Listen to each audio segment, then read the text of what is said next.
Բարև ձեզ արգել հետևորդներ, մենք շարունակում ենք կարևորագույն թեմաների քննարկումները, այսօր իմ հյուրն է Այլընտրանք հասարակական կազմակերպության համանախագահ Նարեկ Մանթաշյանը, բարև ձեզ պարոն Մանթաշյան։ Ազգային ժողովի առաջին 8-րդ գումարման ազգային ժողովի առաջին նստաշրջանը սկսվել է, ամառային եւ դուք վստահ հետևել եք ազգային ժողովում ելույթներին, իշխանության, ընդդիմության պահվածքին, գործողություններին։ Ես մի միջադեպի մասին եմ ուզում խոսել, քանի որ դուք շատ լավ տեղեկացված եք այդ անձի գործունեության մասով, Գևորգ Պապոյանը, ով ինչպես 2018-ին էր հայտարարել, ինքը ֆիկտիվ հանրապետական էր եղել, իմ քայլից, քաղաքացիական պայմանագրից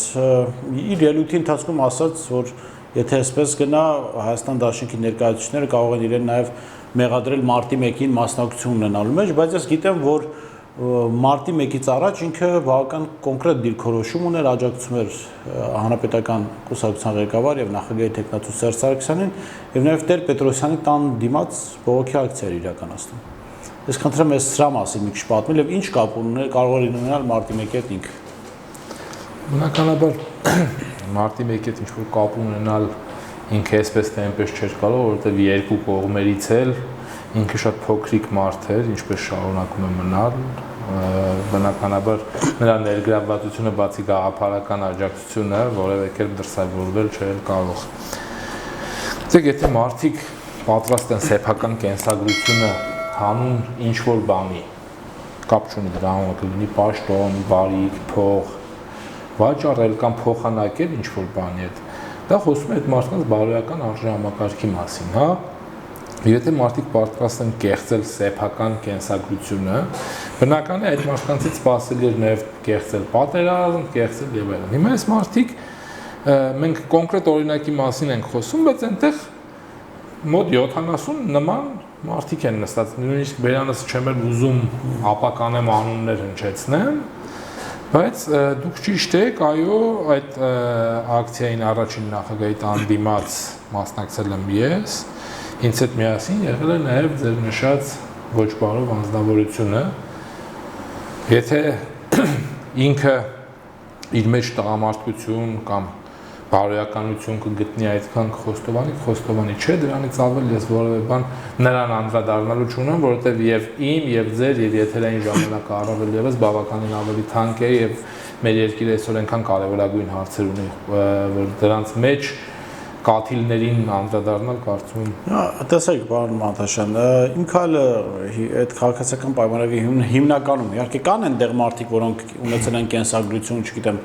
ինչ որ պաշտոններ են զբաղել, լավ թե վատ, ամեն դեպքում ինչ որ գործունեություն են ծավալել եւ հայտնի են հանրությանը, բայց մեծ մասամբ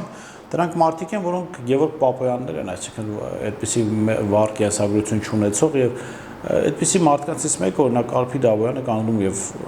գեներալ Սեյրան Օհանյանն ասում է դուք փողոցից եք եկել ազգային ժողով։ Ընդհանրապես այս վարկագիծը ինչի մասին է խոսում, չէ՞ որ անկախ ամեն ինչից, եթե անգամ իրենք չնայած իրենք կարծում եմ իրենց մեջ էլ պատկերացնում են, որ այն ինչ իրենք են արել, որևէ մեկը չի արել, որևէ իշխանություն չի արել։ Եթե անգամ թերություններ են ունեցել նախկին իշխանությունը, այո, ունեցել են։ Այո, գուցե պաշտպանության նախարարությունն էլ Սեյրան Օհանյանի ժամանակ, այո, հենց Սեյրան Օհանյանն էլ թերություններ կարող են ունենալ, ինչպես բոլոր մարդիկ եւ պաշտոնական գործունեության ընթացքում դրսևորել։ Բայց այն վաստակը, որ ունի Սեյրան Օհանյանը, ոնց կարող, ինչը կարող է դրթել մարդուն, որևէ վաստակ չունենալով,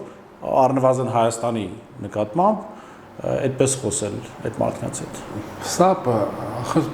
ես նույնիսկ անուն դնել չեմ կարողանում, որովհետեւ սա տարական ներդաստիարակության հարց է։ Մարդով դուրս է եկել տանից, ով ստացել է նորմալ ծնողական դաստիարակություն, ով համակեցության կանոններ գիտի, ուղղակի նույնիսկ իրենից տարիքով մեծ մարդու նկատմամբ պետք է տարական հարգանք ունենա։ Հիմա այս դուս պրծուկները ոչ մեկերը, չմարդերը, եթե խոսեն բանակից, եթե խոսում են ինչ-որ արժեքներից, պետք է մարդը, ցանկացած մարդ, հա, եթե ինչ-որ բանի մասին խոսում, հա, հայկական ասացված կա, չէ՞, մատնացույցանորոշ մատը մաքրիր։ Հիմա խոսեցին օլիգարխիից, իրենց ցուցակում ներգրավեցին օլիգարխներ։ Խոսեցին բանակի թալանից, թիկունքի պետ համար 1, եթե թալան կա, ապա հայտնի թալանչին իրենց ցուցակով պատգամավոր Մելքոնյան Գագիկ, հա, կրկին սկզբունքավաճառ, ով օգտվելով բարիքներից ճամբարափոխ եղավ եւ գիտենք հայտնի պատմությունները։ Խոսում են փողոցից, իրանք տեղով փողոցային են։ Այսինքն այս մարդիկ չունեն ստանդարտ։ Իրանք ամենասկզբից այդ մի բանն է երևի, որ անկեղծ ասել են, մենք չունենք իզմեր։ Մենք պլաստիլինից ենք պատրաստած, այսպես հայտնի Նիկոլի մատը մեզ ինչպես ձևափոխի, այդպես տրանսֆորմացվում են, հա, այն խաղալիքներ կան, չէ՞ որ մեքենան դառնում է ռոբոտ օրինակ։ Հիմա այս մարդիկ այդ բանը, մեքենաներ են, ովքեր կարող են դառնալ ռոբոտ, պետք է կարող դառնան ճնճղուկ, ագրավ, փորձում են գայլ ձևանան, առյուծ, բայց իրականում իրենց ներսում թաքնված իրական կերպարը անօգնական, ճղճին, այսպես մի էակ է, որը բնությանը նույնիսկ անհայտնի, որովհետև մարդ անվանել դուրս կգա, որ վիրավորում են մարդ տեսակը։ Բայց դա ասում եք անօգնական, հիմա իրենք վաղական վնաս հասցրեցին։ Անօգնական վիճակում հաղթեցին աշխարհական դաշտին։ Դա բնության մեջ հայտնի թույլերին հատուկ վարվելակերպ է։ Հիմա ասեմ ինչու անօգնական, որովհետև նրանցից շատերը իրենք իրենց անցյալի, իրենք իրենց ապրածի գերիներն են։ Մենք տեսանք հայտնի նաև կին падգամավոր հոխորտալով ելույթ էր ունենում, որ իմ նախկին ընկերները, ես դրանց անունները որևէ մեկի չեմ պատրաստվում տալ, այո, դուք ճիշտ եք, բայց հիմա գոնե օդում կախված խոսակցությունների համաձայն այդ աղջիկը ուզում էր ֆրակցիայից դուրս գալ, մեկ օրվա մեջ բան փոխվեց։ Այդ խոսակցությունների համաձայն, այսպես ճակերտավոր, այդ աղջկա մասնակցությամբ հայտնի 20+ տեսագրություն կա, որը իրան ցույց է տրվել եւ նրան դարձվել է գերի։ Հիմա այդ աղջիկը այդ ֆրակցիայում գերության մեջ ով աշխատավարձ է ստանում։ Հիմա այն մյուսը, որը ենթադրենք դուրս է գալիս ու անվանական ինչ-որ հարվածներ է հասցնում նախկին իշխանություններից որոշ մարդկանց, ում այդ ինքը ունեցել է գոնե նորմալ հարաբերություն, ես չեմ ասում, որ իր կյանքում այդ մարդիկ ներդրումներ են ունեցել իր կայացման գործում։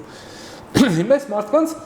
ասել են, գիտես ինչ, եթե դու ուզում ես այսօրվա լափից օգտվես, եթե դու ուզում ես քո հաշիվ փակելու 250,000 դրամները նույնիսկ ստանաս եւ այլն, առաջին բանը դու պետքա որ անես,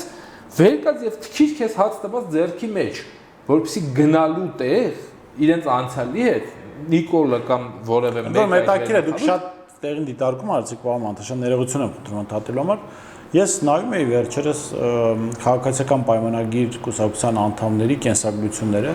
դրանք կամ մարդիկ են, որոնք չունեն կենսագրություն եւ ինչպես Հայկ Մամեջանյանը ասաց, նայեք ձեր CV-ները եւ իրենց ամբողջ այս գոյությամբ պարտական են Նիկոլ Փաշինյանին,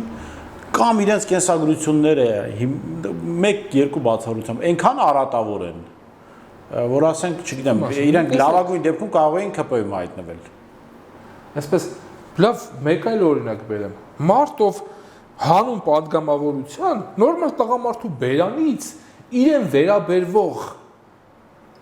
լավ բան փողոցային լեքսիկոնով ասեմ, էլի թույլ տվեք ներողություն։ Քֆուր ուտել, մոր քֆուր ուտել նորմալ տղամարդ իրան չպետք է թույլ տա, որովհետև բանը նրան չպետք է հասնի, որ այդ մարդու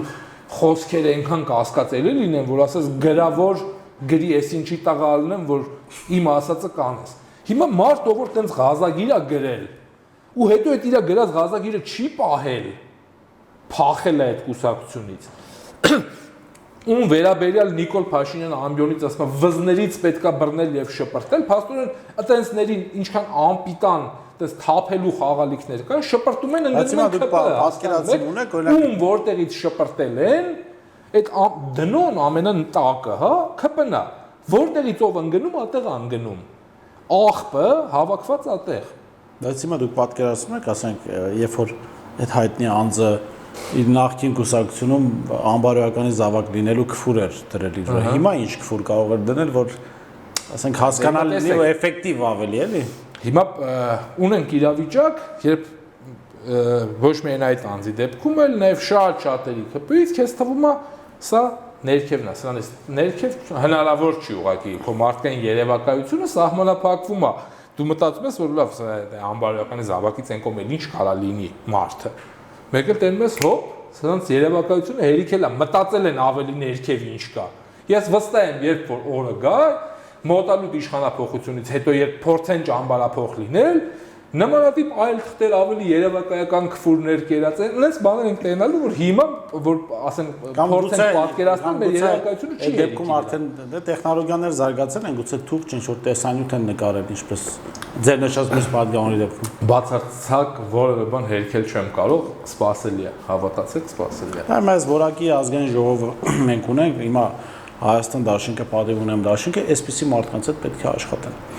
Ես էլ եմ ասում, չեմ ուզում բացարձակ ասել, չնայած այսպես բացարձակ մոտեցում կա պատերազմից հետո իշխանության մաս կազմավորելու, բայց այնտեղ էլ կան մարդիկ, որոնք վաստակ ու կենսագրություն ունեն, բայց մեծ մասում, ասենք որակական մեծամասնությամբ իրենք մարդիկ են, որոնք ձեր նշած այդ մարդկանց համախումբ են։ Տեսեք։ Հիմա ոնց կարող է Սեյրան Օհանյանը, չէ, կամ իր նման մեկ այլ ընդդիմադիր գործիչ, ասենք բանավեճ ունենալ այս մարդկանց հետ, քննարկում ունենալ։ Չէ՞ որ ազգային ժողովը քննարկումների բանավեճի տեղ է, ոնց հաստատվելու է դա։ Ես ուզում եմ այդ կարծրատիպը, թյուր կարծրատիպը, որ Հայաստան դաշինքը այնտեղ է, որպեսզի աշխատի։ Երեք նույնիսկ սրանց երևակայությունը հերիքել էր այնքան ասում էին, բանա Իշխան Սաղաթելյանը կատարի Ալեն Սիմոնյանի հոգեկան հիվանդ եք։ Ոնց կարող է ձեզնից ինչ որ մեկի հանձնարարական Դիմա օրենքով նույնիսկ այդ բարման էլ չի կարող, նույնիսկ օրենքով չի կարող։ Մենք ներկայացված ենք ազգային ժողովում միայն մեկ պատճառով, որպեսզի մեր հանրության ավելի լայն շերտերին հասանելի դարձնենք սրանց իրական կերպարը եւ օր առաջ հասնենք իշխանափոխության։ Այլ սա մենք դիտարկում ենք որպես մեր բոլոր տիպի անդիմադիր գործիքակազմերից հերթականը եւ ոչ թե հիմնականը։ Այսինքն ազգային ժողովի աշխատանքը ընդամենը հերթականն է մեր բոլոր այլ գործիքներից եւ մենք ամեն ինչ անելու ենք սրանց իրական դեմքը պարտվենք, որովհետեւ ինքներդ նշեցիք, այստեղ որակների տարբերությունը այնքան ակնհայտ է, նույնիսկ սովորական նիկոլական ընտրած մարդը ինքը իր կատարած ընտրությունից ամաչելի է, ձեզ չի հասկանում։ Հանրություն չի հասկանում։ Իրար հետ որ իրար Հանրությունը ասում է, իրենք էլիտիստներ են, իրենք մեզանից չեն, այս սրանք մերոնք են։ 3 տարի շարունակ երբ հանրությանը մատուցել են ջուր եւ հիմա ասել են որ ջրից են կողմ աշխարհում որևէ բան հայտնաբերված չի։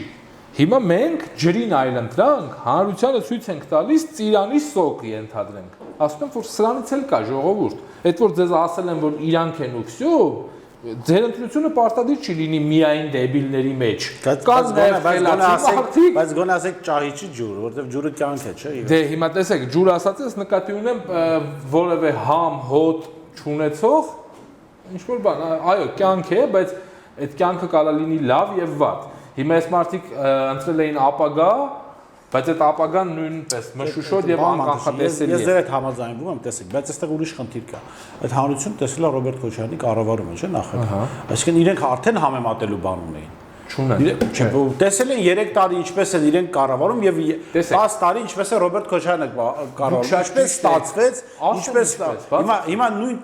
ես գիտեմ մոտավոր ինչպես ստացվում, բայց հիմա այդ նույն հանրությունն է, չէ՞, դուք իշխանել ազգային ժողովը փորձեք ասել, ասում եք դեմքները պատրեք, ո՞ւմ դեմ եք դեմքները պատրում։ Մեկը լինի այն կողմի դեմքները պատրեի։ Ախր նույնը չեն է։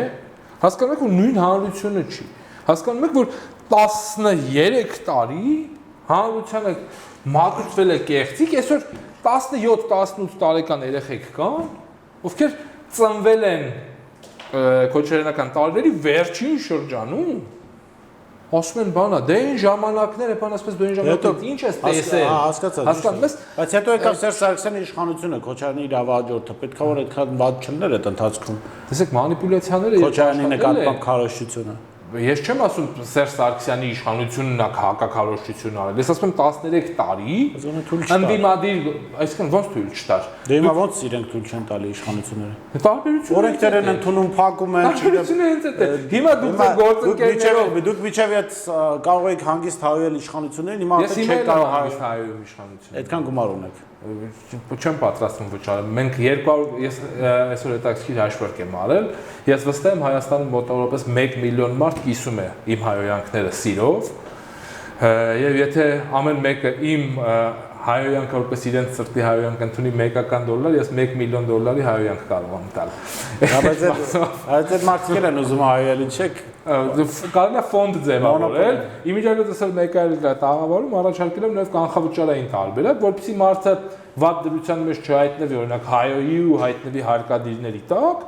ինչքան ունի, դրա թելսելով այդքանը վճարի, ինչ որ հաշիվ բացի, իմ օրինակ հայոյանքս լիցքավորեմ գամ, տենց ինչ որ սիտուացիա ունենամ, լիցքավորես հայոյես իրանք ավտոմատ քաշեն, ավտոմատացված համակարգ լինի, որ դատարանի քաշքշուկները եւս մեկ լրացուցիչ բեր չլինի, որովհետեւ հիմա այս մարդիկ ապացուցել են, չէ՞ որ ինքնասիրությունը վաճառվում է իրանց դեպքում։ Հիմա եթե վաճառվում է, գնորդն էլ կա, անիմաստ թղթաբանությունը ինչի համար ենք հայտնի անեկդոտի պես շատացնում։ Բան, գրենք, ջնջենք եսին։ Ախպեր, ընտրում եմ ես ինչին։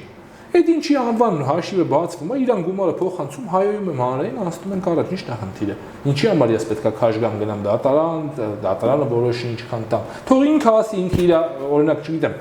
իր ինքնասիրության էս ինչ հատվածը, որը գնային քաղաքականությունը ոնց է կարգավորվում։ Չէ, բայց այս դեպքում ձեր ասած ավտոմատացված համակարգով դժվար կլինի հաշվել, օրինակ, գուցե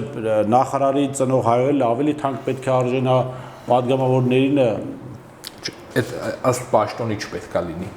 Պետք է ըստ մարդու բարոյական կերպարի լինի։ Հիմա օրինակ բնականաբար կլինեն մարդիկ, ում ենթադրենք ասած, լավ, այս դեպքում հասկացա։ Նաև ապացուցել։ Չէ, նա եթե ապացուցել է, ո՞նց անես դա։ Դե դեմ ասում,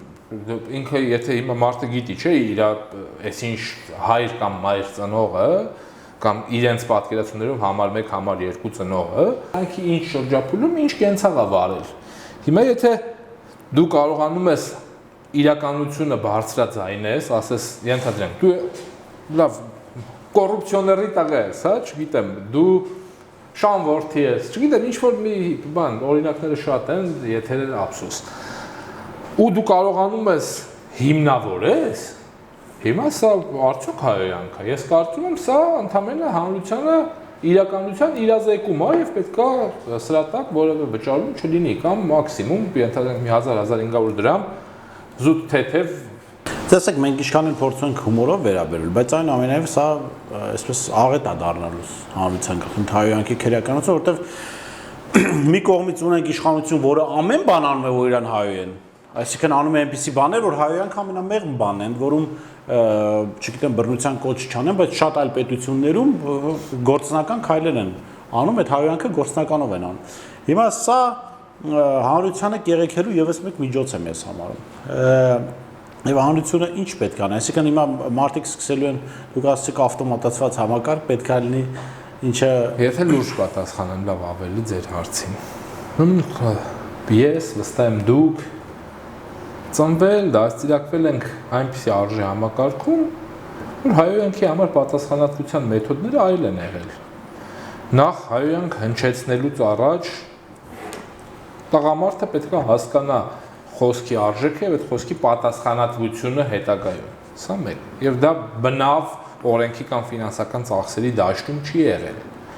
Եվ երկրորդ պետք է տղամարդը ապրի նենց անկախ զբաղեցրած պաշտոնից քաղաքական դիրքից եւ եթե դու մարդ ես տղամարդ ես պետք է հասկանաս որ պաշտոնը անցողիկ է իսկ կյանքում շատ ավելի կարեւոր բարքեր ու արժեքներ կան եւ այդ անունը դու փոխանցելու ես քո երեխաներին։ Հիմա ես առիթ ունեցել եմ նաեւ գրառում եմ արել։ Ես գիտեմ որ դուք էլ ունեք տղա երեխա։ Ես վստահ եմ որ մենք միանման ենք մեր երեխաներին դաստիարակում այս հարցում։ Իմ ուղերձը հետեւյալն է։ Տղաս ապրիր այնպես, որ հայոյանքի չարժանանաս, իսկ հայոյողին քիթը տեղում պետքա ջարդել, որովհետև ինքնասիրությունը, տեսակի պահպանությունը դա լոկալ օրինակն է, որը տարածվում է նաև պետական մտածողության վրա, եթե մենք ունենայինք ներողություն, եթե մենք ունենայինք այտենց մտածողությամբ դաստիարակված իշխանություններ, այսօր մենք մեր թշնամի պետության ամեն մի հոխորտանքի համար կտայինք համարժեք պատասխան, ոչ թե գլխիկոր կսպասենք, թե մեր միջազգային գործընկերներից ով ինչ արձագանք կտա։ Սա այդ նույն փողոցային դաստիարակության բացակայությունն է։ Բայց մյուս կողմից 2018 թվականից այնքան ջրեր են հոսել, որ մարդիկ թեկուզ համացանցում այնքան են իրար հայոյել փոխադարձ, որ եթե ձեր նշած ձեր նշած մեթոդով լիներ, ապա ցեղասպանություն տեղի կգրներ, բոլորը կսպանեին։ Հավատացեք, եթե 1-2 նման դեպքի ականատես լինեին, ամեն ինչ տեղի կգրներ։ Հիմա պարզ օրինակ։ Սրանից տարիներ առաջ երբ հասարակությունը դեռ առողջ էր, եթե տղա աղջիկ փողոցում զբոսնում էին, նրանց շրջակայքում առնվազն տղաների խմբեր կլինեին, ինչ, եթե հանկարծակի նույնիսկ հայոյան քնչեր, ոչ իրենց վերաբերվող, կնոջը տեսնելուն պես կամ ներողություն կխնդրեին կամ նկատողություն կստանային, այսինքն կար բարոյականության արժեքների վրա խարսխված հանրային կյանք։ Հիմա մենք ունենք մի իրավիճակ, երբ համացանցում ամենաշատ հայոյան հնչեցնող մարդ քաղաքական կերպարը հաղթում է ընտրություններում Հայաստանի առաջին նախագահ Լևոն Տեր-Պետրոսյանին, դոկ կոչվածը։ Հիմա տեսեք, երբ մտնում եք մարդու լայվերն, ես փորձում 1-2 րոպե առանց ներվայնանալու նայել, տեսնում ես, որ քեզ հետ զուգահեռ on-line դիտողների մեծամասնությունը կանայք են։ Կանայք, ովքեր դաստիարակում են երեխաներ։ Հիմա այս սեռաքաղցին ինչ անուն դնենք, երբ հանրության մեջ, այո, վերջին 3 տարիների ընթացքում ներարկվել է անեծքների, հայոյանքների ինստիտուտ եւ այսօր այս իշխանությունները քաղում են իրենց ցանածը, որովհետեւ նախկին իշխանությունների նկատմամբ իրենց օգտագործած քարոզչական հնարքները հայոյանքների եւ անեծքների տեսքով այսօր բարեհաջող կերպով բումերանգի էֆեկտով վերադարձել է իրենց ու իրենց ընտանիքներին։ Բայց սա նախկին իշխանությունը լուծում է։ Ես ինչքան էլ որ կատակով ասում եմ հայոյում ենք եւ այլն, բան, սա լավ տեղ չի տանում։ Հայոյանքը ունի պատժի մեկ միջոց։ Մենք այդ միջոցի մասին գիտենք, ես չեմ ուզում բռնության կոչել։ Իրենք պաշտպանվելու միջոց գտել են, հիմա ինչպես խոսեցին, դա պաշտպանվելու միջոց ես կրկնում եմ, դա խրախուսելու է։ Պատկերացնում եք հարուստ մարդիկ առավոտից իրիկուն պետքա տու տենց են բան ձելել։ Հարուստ մարդիկ նաև վախկոտ են Հայաստանում հիմնականում։ Եթե ինչից վախենաս, եթե մի բանը գնելու հնարավորություն կա, օրինակ մեքենա գնելը վախի կապի,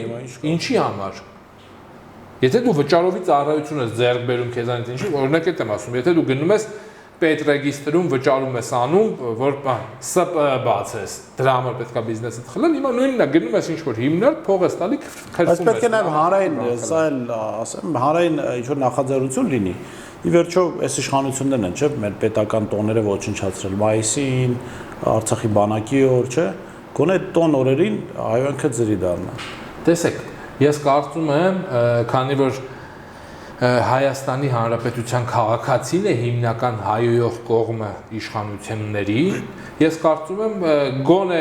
քաղաքացու օրը, այսպես իրենց հռչակած տոնը,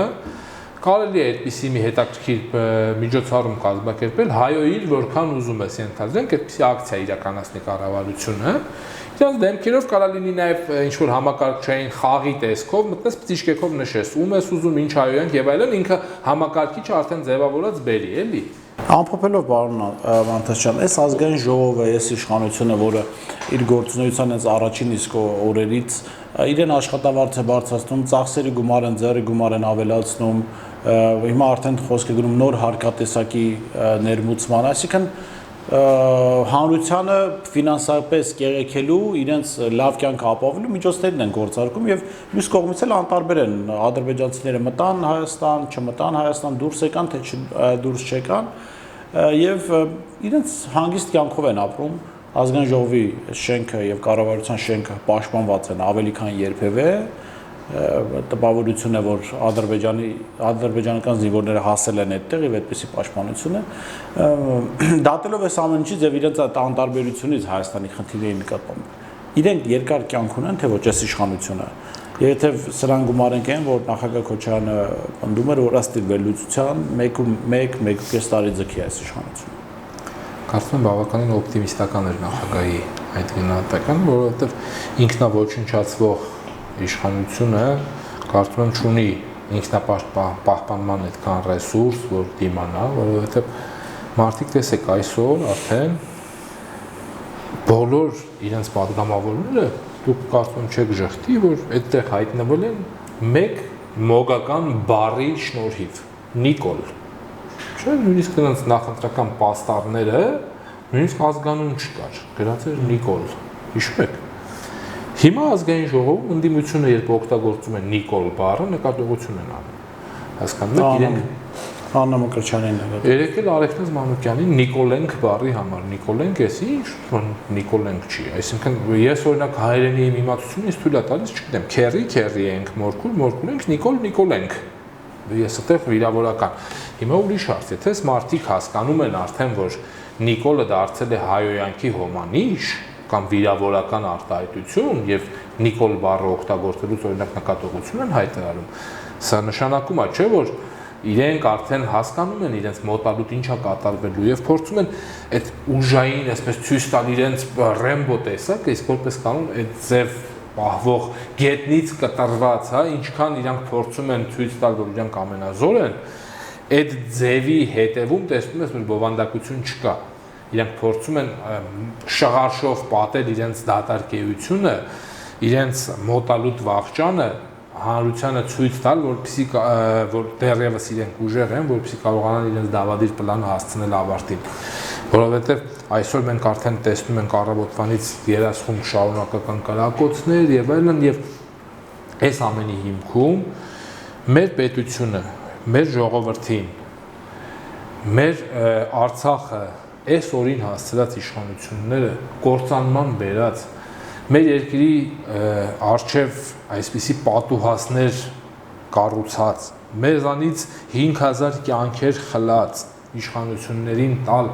դրական գնահատականներ, փորձել նրանց գործելակերպի մեջ գտնել ինչ-որ դրական լույսեր, բավականին դժվար եւ անշնորհակալ գործ է, որովհետեւ եթե նրանք նույնիսկ որևէ դրական բան փորձում են ցույց տան, անպայման դրա տակ թաքնված է մեկ այլ դավադիր պլան, հա, հանրության ուշադրություն շեղելու համար եւ այլն։ Հիմա մի պետությունում երբ հայտարարված է այսպես բան մթնոլորտ, որ պետք է բոլորը լավ ապրեն, ենթադրենք, կամ այդ լավ ապրելու համար խանգարում էր Արցախը, մենք հիմա տեսնում ենք, որ ուսուցիչը այնքան վատ ապրում, որ իր երեխային նույնիսկ օրվա ընթացքում ամսվա ընթացքում մեկ անգամ չի կարող մեկ սրճարան տանել այդ երեխային, բայց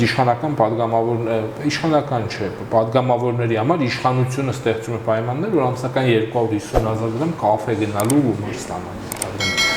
Հիմա ինչա, այս մարդկանց պետք չի նայել նենց, որ իրանք փորձում են մաքսիմալ սեփական շահ քաղել ի հաշիվ պետության, պետական հարկերի, ապահովել սեփական բարեկեցություն եւ փախնելու ուղիները։ Հիմա իրանք զբաղված են դրա կառուցմամբ, գտնել ճանապարհներ, ապահովել ֆինանսական այնպիսի բարվոք վիճակ, որ կարողանան Հայաստանից դուրս ապրել, նույնիսկ այդ հայոյանքների օրենք, եթե ավելի լուրջ է, ժողովրդից վերցնել ինչ հնարավոր է, որովհետեւ իրենք շատ շուտով փախնելու են։ Շատ լավ, շնորհակալ եմ պարոն Մանուկյան։ Ես հիշեցնեմ, որ զրուցում է Այլընտրանք հասարակական կազմակերպության համանախագահ Նարեկ Մանթաշյանն հետ։ Ստեսություն կհանդիպենք։